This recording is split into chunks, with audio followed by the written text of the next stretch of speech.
총 5권까지로 엮여 있다고 말씀을 드렸어요. 이렇게 하나의 큰 150편까지의 시편을 부분해서 총 5권인데 오늘 90편부터 106편까지가 시편 제 4권입니다. 이 시편 4권의 시작이 보면 성경으로 보면 그 위에 작은 제목으로 하나님의 사람 모세의 기도라고 되어 있을 거예요. 시편은 대부분 이제 다윗의 시 혹은 다윗 때 정해진 이 성가 대장들 아삽 헤만 이런 사람들의 이제 시인데 왜냐하면 그들이 이제 기도를 곡조를 붙여가지고 노래를 했으니까 시편으로 많이 남아 있는데요. 그런데 이 하나님의 사람 모세의 기도가 딱 여기 하나 나옵니다. 90편 하나.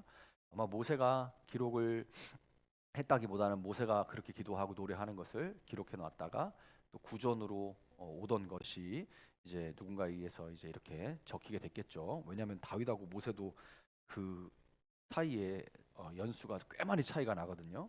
근데 그만큼 아주 보존되어 온 너무나 귀한 기도인 겁니다. 유일한 모세의 기도예요. 그런데 그 옆에 또 이렇게 쓰여 있습니다. 공동체 탄원시 이렇게 돼 있어요.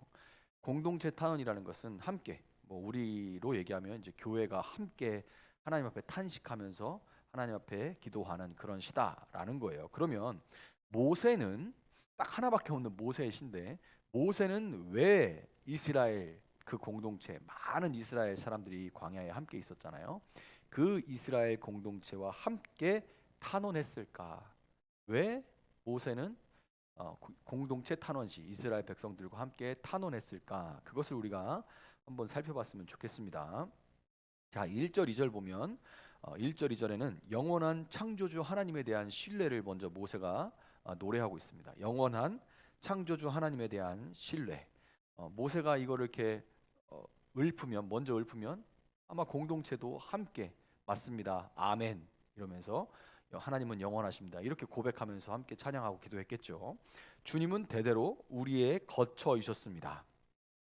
산들이 생기기 전에 땅과 세계가 생기기 전에 영원부터 영원까지 주님은 하나님이십니다. 자, 이렇게 고백을 하죠. 하나님은 산들, 땅, 세계 그러니까 이 온 우주가 창조되기 전부터 영원부터 영원까지 언제나 이미 또 언제나 존재하시는 분입니다라는 고백이에요. 그러니까 여기에는 하나님의 영원성과 하나님의 주권이 표현되어 있는 겁니다. 하나님의 영원성과 하나님의 주권이 표현되어 있는 거예요. 그런데 이렇게 1절과 2절에서 하나님은 영원하시고 하나님은 주권을 가진 전능하신 분입니다 라고 함께 노래한 이후에 바로 이어지는 이야기가 그런 하나님인데 우리 이렇습니다 라고 얘기하는 정말 속내가 담긴 부분이겠죠.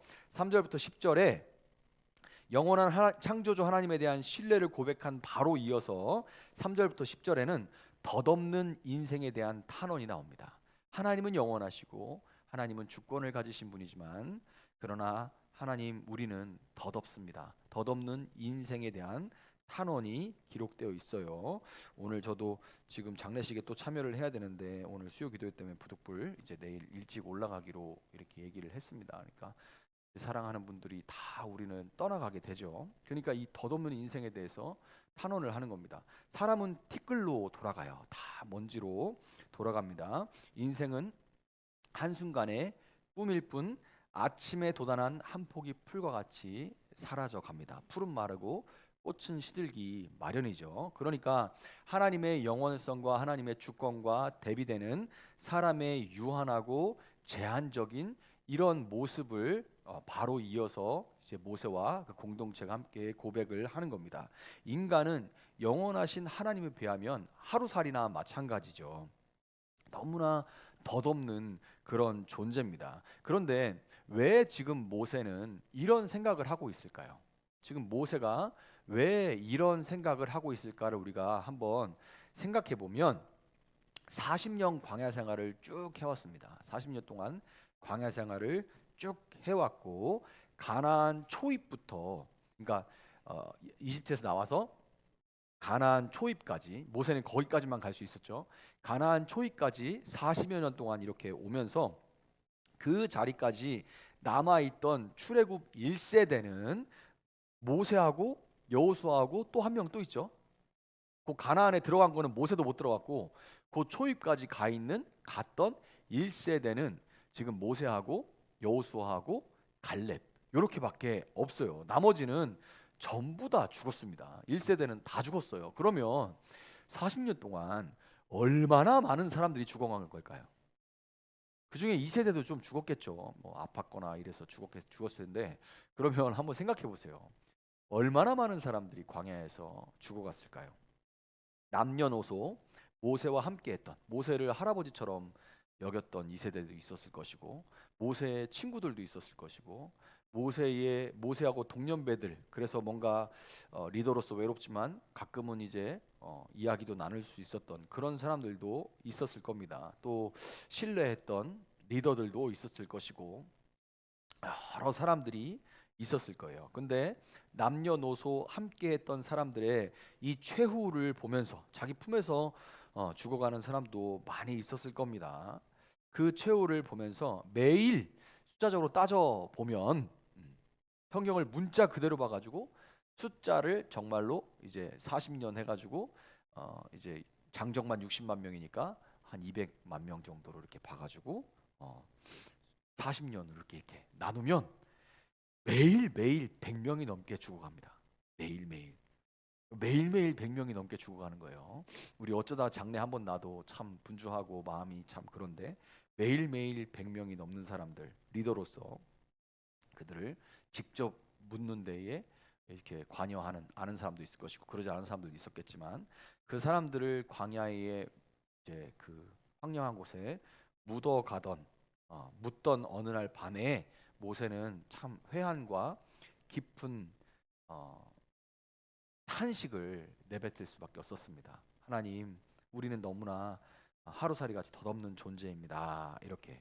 그러면 모세가 이렇게 막 탄식하고 하나님, 이 너무나 우리 인생은 허무하고 덧없습니다라고 누구도 떠났고요. 누구도 떠났고요.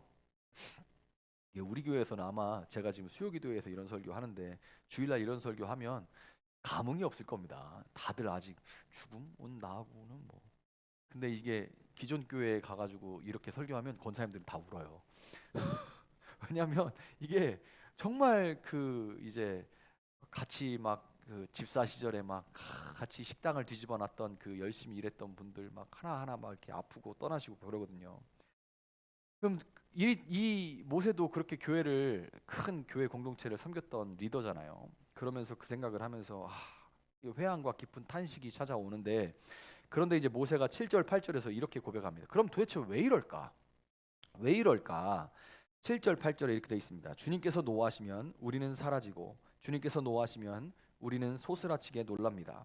주님께서 우리 죄를 주님 앞에 들추어 내놓으시니 우리의 숨은 죄가 주님 앞에 환히 드러납니다. 자, 이렇게 고백하죠. 우리가 이렇게 덧없고 너무나 짧고 아침 이슬 같은 이런 인생을 살게 되는 것은 이렇게 살다 떠나는 이유는 뭐냐면 로마서 6장 23절에 기록된 그러니까 이 지금 모세의 이 고백은 로마서 6장 23절 죄 싹슨 죽음이요 라는 이 신약 말씀의 구약 버전이에요. 신약 말씀의 구약 버전. 그러니까 이렇게 한 달 이내에 끝나야 되는 아무리 길어도 한 달이면 끝나야 될 그러니까 이집트에서 가나안 땅까지 그냥 쭉 별탈 없이 그냥 쭉 갔으면 아무리 애들이 걸음이 더디고 뭐 짐도 많고 그래서 천천히 간다 해도 한 달이면 갑니다. 장정들이 미친 듯이 빨리 가면 일주일이면 가요. 일주일. 그냥 안 쉬고 계속 가면 일주일이면 가는 길이고 다들 우르르르 이렇게 가도 천천히 가도 한 달이면 아주 여유 있게 가는 길인데 그 광야 여정이 이렇게 어떤 때는 몇 년 동안 그냥 한 자리 있기도 하고 이러면서 광야 여정이 40년이 된 것도 수많은 죽음도 모두 인간의 죄와 그로 인한 하나님의 진노 때문이었죠. 그래서 그 광야가 시험의 기간 그렇게 된 거죠. 그동안 수많은 사람들이 죽어갔고요. 그 결과 우리의 연약함과 우리의 죄 때문입니다. 그 결과 우리의 연수가 70이요 강건하면 80이라도 그 연수의 자랑은 수고와 슬픔뿐이요 빠르게 지나가니 마치 날아가는 것 같습니다. 아멘. 이 고백이, 그러니까 이 탄식이 나오는 거예요. 이거 굉장히 우리가 참 많이 쓰는 인용하는 구절인데, 많이 인용하는 구절인데, 그 광야를 그렇게 오래 헤맸던 것도, 방랑했던 것도, 그리고 수많은 사람들이 죽어갈 수밖에 없었던 모든 이유도, 우리가 그 광야에서 일어났던 일들, 반역했던 일들, 불평했던 일들, 하나님을 시험했던 일들 다 알잖아요. 그러니까 결국에는 우리 연약함과 죄악 때문에 우리의 인생이 70이요 강건하면 80인데, 그렇게 그 70, 80도 수고와 슬픔밖에, 그걸로 가득 차 있는 것은 다 우리의 연약함과 죄뿐입니다라고 고백하는 거예요. 지금 70, 80은 뭐 내 나이가 어때서 하고 노래할 만한 그런 나이인데 지금은, 그렇지만 이 70, 80은 당시에는 말 그대로 정말 특별한 사람들에게만 주어지는 천수입니다. 그러니까 이 그 평균 수명이 당시에는 굉장히 많이 짧았어요. 그러니까 지금처럼 뭐 병원이 잘 돼 있는 것도 아니고, 광야에서 뭐 먹거리나 이런 게 풍부한 것도 아니고, 잠비아는, 우리나라 지금 80세가 넘었잖아요. 근데 잠비아는 지금도 평균 수명이 40이 안 됩니다. 35세예요. 그거보다 오래 사는 사람도 있고 그거보다 적게 사는 사람도 있지만 평균적으로 35세. 2025년에도 35세면 사람들이 다 죽습니다. 굉장히 긍정적으로 말하면 젊은 나라인 거죠. 그러나 부정적으로 말하면 5세 이하의 사망률도 엄청나게 높고, 그러니까 평균 수명이 35세 정도밖에 안 돼요. 그러니 당시에 70, 80이면 천수를 누린 겁니다. 그러나 아무리 이 땅에서 복되다라고 얘기하는 70, 80 이렇게 천수를 누리고 장수를 해도, 그 장수가 정말 뭐 드러낼 만한 어떤 기쁨과 즐거움과 매일매일 뭐 감사한 일로만 넘쳐나는 게 아니라 수고와 슬픔뿐이다라고 밖에 말할 수 없는 그런 상황에 인생들은 살아갈 수밖에 없다는 겁니다. 그래서 모세가 이렇게 고백한 이후에 11절 12절에 이걸 구합니다. 뭘 구하냐면 지혜로운 마음을 주시옵소서. 지혜로운 마음을 바라는 간구를 합니다. 11절 12절에 주님의 분노의 위력을 누가 알 수 있겠으며 주님의 진노의 위세를 누가 알 수 있겠습니까? 누가 알 수 있는가? 누가 알 수 있는가? 그게 모른다는 얘기인 거죠. 주님이, 우리가 이렇게 살아가는 이유에 대해서 사람들은 모른다는 겁니다. 누가 알 수 있는가? 그러니까 알지도 못하고 알려고도 하지 않는다는 거예요. 죽음의 두려움과 인생의 수고로움, 덧없음, 이 허무함이 너무 슬프고 괴로워요. 그러니까 이게, 인간에게 죽음이 없으면 인간에게는 철학도 없었을 것이고, 인간에게는 이 죽음을 벗어나기 위하여 발전된 모든 과학과 문명이 없었을 겁니다. 죽음이 없었다면. 왜 이런 과학과 의학과 이런 모든 것들이 이렇게 발전해 왔냐면 죽음이 너무 무섭기 때문에 그래요. 너무 두렵고. 그렇죠. 죽음이 너무, 내 죽음도 그렇지만 사랑하는 사람들이 죽어가는 걸 본 그 충격이 너무너무 어마어마하기 때문에 사람들은 그 죽음을 이겨보려고 철학을 하기도 하고, 또 나름의 과학과 의학 이런 것들을 발전해 오기도 합니다. 그런데 대개의 경우에는 죽음의 두려움과 인생의 수고로움, 덧없음이 너무 슬프고 괴롭기 때문에 사람들은 대개의 경우 일상에서는 우리는 마치 죽지 않을 것처럼 죽음에 대해서 직면하지 않고 살아갑니다. 직면하지 않고 살아가요. 그래서 여러분, 제가 이제 우리 교회에서도 때가 되면 이제 죽음학에 대해서 이제 뭐 특강이나 이런 것들을 통해서 일정 시간을 들여서, 기간을 들여서 좀 할 생각이에요. 왜 그러냐면 60세 넘어가면 죽음이라는 말을 얘기하면 안 됩니다. 네. 그 자칫 굉장히 오해가 될 수 있어요. 그리고 잘못 생각하는 게, 교회에서는 우린 천국 간다고 믿는 사람들이니까 죽음에 대해서 얘기해도 괜찮다고 생각하실 수도 있는데, 권사님들 다 삐집니다. 죽음 얘기하면. 그거 진짜 하면 안 되는 얘기예요. 근데 이게 참 아이러니죠. 왜 그러냐면 죽음이라는 것을 다 그냥 너무 아프고 슬픈 얘기이기 때문에 죽지 않을 것처럼 직면하지 않고 그렇게 사람들은 살아가요. 그러니까 모세가 이렇게 얘기하는 거예요. 우리가 이렇게 70이요 강건한 80인데 그 날수가 전부 수고와 슬픔뿐이라는 것을, 이런 것을 이렇게 살아가는데, 이거를 그냥 다 누가 그 원인을, 이유를 알까? 누가 하나님의 그 분노의 위력을 알 수 있겠으며 주님의 진노의 위세를 누가 알 수 있겠느냐? 알지도 못하고 알려고도 하지 않고 그냥 외면하고 그냥 내 눈앞에 있는 것만을 위해 사람들은 살아간다 이 얘기입니다. 그런데 모세는 이렇게 얘기하죠. 그러나 우리에게는 우리의 나를 세는 법을 가르쳐 주셔서 지혜의 마음을 얻게 해 주십시오. 그러니까 이 얘기예요. 하나님, 우리에게는 가르쳐 주십시오. 무엇을 가르쳐 달래요? 지혜의 마음을 가르쳐 달랍니다. 지혜, 성경이 말하는 지혜는 뭐냐면 인생이 참으로 덧없고 자신이 유한하다는 것을 인식하는 것이 지혜의 시작입니다.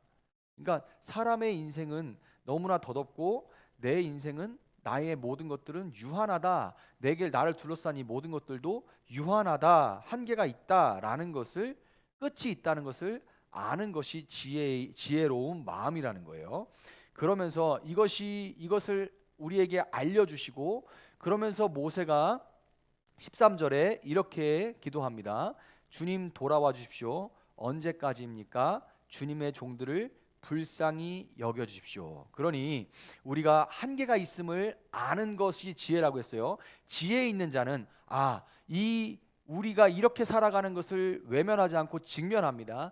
직면하면서 이 지혜 있는 자는 거기서 한 걸음 더 나가서 어떻게 하냐면 하나님의 긍휼을 구하면서 덧없는 인생의 의미와 유한과 무한의 연결을 구해요. 그러니까 지혜로운 사람은 우리는 한계가 있지만 하나님이 우리를 불쌍히 여겨줘서 의미 없고 덧없고 너무 허무한 우리 인생을 의미 있는 무한한 당신의 세계와 연결시켜 주십시오라고 구한다는 거예요. 이것이 참 지혜로운 거예요. 이렇게 구하면서 살아가야지 우리 덧없는 인생이 영원에 잇대어서 살아갈 수 있는 그런 존재가 된다는 겁니다.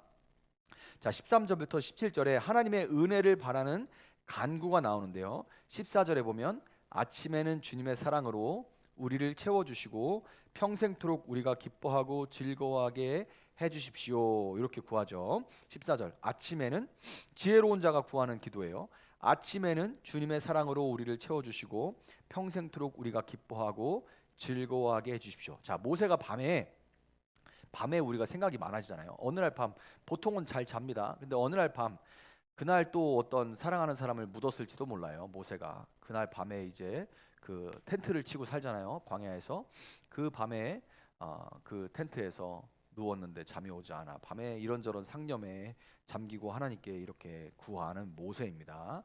그런데 밤을 이제 꼬박 샜어요. 누구 생각도 나고 이러면서 꼬박 샜어요. 하나님, 우리에게 이 인생의 의미를 알게 해주시고 우리 인생이 참으로 하나님과 연결되어 의미 있게 해주십시오. 이렇게 구하고 나는데 그러는데 해가 이제 저쪽 동력에서 어슴풀에 이제 올라오면서 어슬풀에 밝아오기 시작합니다.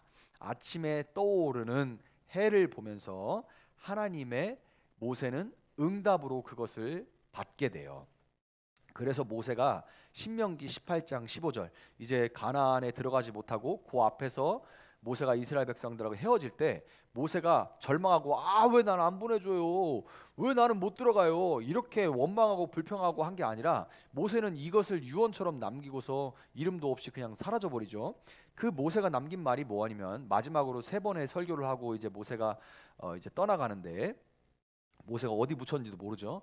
근데 그때 모세가 했던 설교 중에 신명기 18장 15절에 이런 말이 있습니다. 이 말은 모세가 이 시편 90편에서 아침에 동력에서 밝아오는 그 해가 떠오르는 것을 보고 하나님의 응답을 받은 이후에 기록한 거예요. 신명기 18장 15절에 이렇게 되어 있습니다.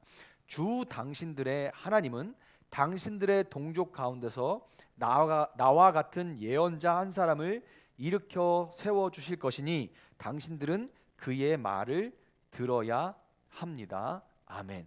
하나님이 당신들 가운데 나와 같은 선지자 한 명을 일으키실 것이다. 그게 누굽니까? 그게 누구요? 모세는 그 사람의 이름을 몰라요. 그냥 나와 같은 선지자 한 사람을 일으켜 주실 것이다 라고 이 동력에 떠오르는 해를 보고 그는 이제 하나님의 응답을 받고 그것을 그대로 전해서 소망 가운데 그것을 전한 겁니다. 내가 떠나도 내 이 유한한 이 무리와 나는 영원히 함께 있을 수 없고 내가 떠나면 또 어떤 일이 있을지 모르지만 그러나 동력에 떠오르는 해를 보며 이 유한한 내 인생이 무한하신 하나님과 연결되어서 이 일은 계속해서 진행되고 내 인생도 참으로 덧없는 내 인생도 영원에 잇대어 살아가는구나라고 소망을 모세는 경험하게 되고 그것을 신명기 18절에서 기록한 거예요. 주 당신들의 하나님은 당신들의 동족 가운데서 나와 같은 예언자한 사람을 일으켜 세워 주실 것이니 당신들은 그의 말을 들어야 합니다. 하나님이 불쌍히 여기시고 유한한 인간을 무한에 잇대서 평생에 기쁘고 즐겁게 의미 있는 삶을 살 수 있도록 한 구원자를 보내실 것을 모세는 깨닫게 된 겁니다. 자, 그래서 여기 아침이라는 말, 아침에는 주님의 사랑으로 이렇게 되어 있죠. 아침, 이거는 실제적으로는 보케르라고 해가지고 이제 그냥 모닝, 아침이 아니라 이제 던, 새벽이죠. 그러니까 어둠이 떠나가고 해가 떠오르는 그 순간을 이제 이 아침의 보케르라고 합니다. 그러니까 밤이 낮으로 바뀌는 시점, 해 뜨기 바로 그 직전이에요. 그런데 여러분, 이 아침에 부활하신 분이 있죠. 누구예요? 아침에 부활하신 분.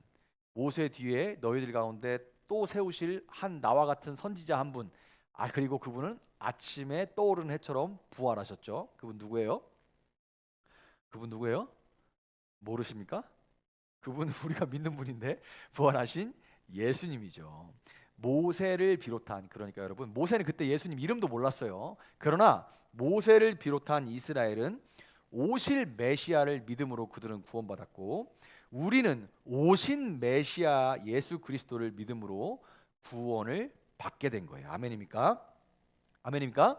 예수님이 죄를 대신 지고 죽으셨지만 부활하셔서 죄와 죽음의 권세를 정복하셨기 때문에 그분을 믿는 우리의 이 죄, 광야에서 수많은 사람들이 죄로 인해서 쓰러져 갔는데 죽음을 극복하신 그분으로 인해서 우리의 모든 죄는 용서받고 우리의 이 덧없는 인생, 모세가 절망 가운데 낙심 가운데 우리는 왜 이렇게 덧없습니까? 세상에 이슬도 이런 이슬이 없습니다 라고 얘기하다가도 그러나 소망 가운데 노래할 수 있었던 것은, 그러나 내 뒤에 오는 선지자로 인해서 나의 이 덧없는 인생의 일들이 끝나지 않고 영원에 잇대어 있구나 라고 알게 된 거. 그러니까 우리는 이 예수님으로 인해서 죄가 용서받고 덧없는 인생을 영원에 잇대어 의미 있는 삶을 살아갈 수가 있게 되는 겁니다. 그리고 그렇게 영원에 잇대어 살아가기 위해서 우리는 이제 이것을 믿는 자로서 15절부터 17절로 기도를 해나가야 됩니다. 15절부터 17절에 이렇게 기도를 해요. 모세가 이것을 깨닫게 아침에 나로 주의 사랑으로 우리를 채워주시고 이렇게 고백하고 난 이후에 15절부터 17절에 이렇게 기도합니다. 모세가 우리를 괴롭게 하신 날수만큼, 우리가 재난을 당했던 횟수만큼 우리에게 즐거움을 주십시오. 주님의 종들에게 주님께서 하신 일을 드러내 주시고 그 자손에게는 주님의 영광을 나타내 주십시오. 주 우리 하나님, 우리에게 은총을 베푸셔서 우리의 손으로 하는 일이 견실하게 하여 주십시오. 우리의 손으로 하는 일이 견실하게 하여 주십시오. 아멘. 이렇게 기도합니다. 감사와 기쁨의 근원이 오직 주님임을 고백하고, 먼저 첫 번째 기도, 우리가 해야 될 기도는 뭐냐면 이 모든 우리 인생의 의미와 우리 인생의 감사와 기쁨의 모든 근원은 오직 우리를 구원하신 예수님입니다 라고 우리가 항상 먼저 기도를 해야 되는 것이고, 그 다음에 우리의 이 일이 주님으로 인해서 영원히 이어져 가기 위해서는 실제적으로는 우리의 자손들이 하나님이 행하신 일들을 볼 수 있어야 돼요. 그렇죠? 우리만 예수 잘 믿고 끝나는 게 아니라 우리의 자손들도 하나님이 행하신 일을 목도할 수 있게 해주십시오 라고 기도를 해야 된다는 거예요. 그래서 모세가 이 기도를 해요. 하나님, 이 일이, 하나님이 우리의 일이 영원에 잇대어 있도록 우리가 영적으로 하나님께서 우리에게 행하신 일들 뿐만 아니라 실제적으로도 우리가 하나님을 이렇게 만난 것 같이 우리 자손들에게도 하나님이 하시는 일들 목도하게 해주십시오 라고 기도하라는 거예요. 그 다음에 행하는 일들이 하나님의 개입과 도움이 없이는 결실할 수 없기 때문에, 우리가 행하는 모든 일들이 하나님의 개입과 도움이 없이는 결실할 수 없기 때문에, 모래성처럼 다 쓰러져 버리고 말기 때문에 하나님의 은혜로 행하는 모든 일들이 견실하게 하여 주십시오. 내가 행하는 모든 일들 하나님 모래 위에 지은 것처럼 다 무너질 수밖에 없지만 그러나 하나님이 함께 하심으로 견실하게 하여 주십시오 라고 그렇게 기도하라고 모세는 우리에게 기록을 남깁니다. 시편 90편을 펴고 읽으면 처음에 모세가 느꼈던 감정에 이입하게 되면 굉장히 낙심이 찾아오고, 마찬가지로 어떤 마음으로 어떤 생각으로 이런 고백들을, 이런 덧없음에 대해서 푸념을 했을까를 생각하면 그 상념에 빠져들어서 함께 처음에는 좌절하고 낙심하게 됩니다. 그렇지만 시편 90편은 그렇게 좌절과 낙심으로 끝나지 않죠. 확신과 소망으로 가득한 시라는 것을 우리는 결국 알게 돼요. 만약에 그렇지 않다면 모세도 죽음 앞에 하나님께서 너는 못 들어간다, 그러고 그렇게 얘기했을 때 모세가 막 진짜 억울하다고, 나도 그거 보고 싶다고, 이거 못 들어가면 내가 여태까지 그동안 살아온 건 무슨 의미냐고, 하나님 너무하다고 막 그랬을 거예요. 그런데 모세가 이것을 깨달았기 때문에, 확신과 소망으로 가득할 수 있었기 때문에, 오실 메시아로 인해서, 그래서 모세는 덤덤하게 담담하게 그것을 받아들일 수 있었던 거죠. 인생은 눈 깜빡할 사이에 지나고 삶은 참 고단하지만, 그럼에도 우리 이 무상한 인간은 부활하신 예수님을 통해서만 영원하신 하나님과 연결돼서 진정한 삶과 희망을 누릴 수 있다는 것을 여러분 믿으시고, 하나님의 축복만이 우리의 인생에 견고함을 더할 수 있다는 것을 인정하고, 모세가 마지막으로 기도했던 이 세 가지 기도 제목들을 붙들고 함께 기도할 수 있는 여러분 되시기를 예수님의 이름 축복합니다.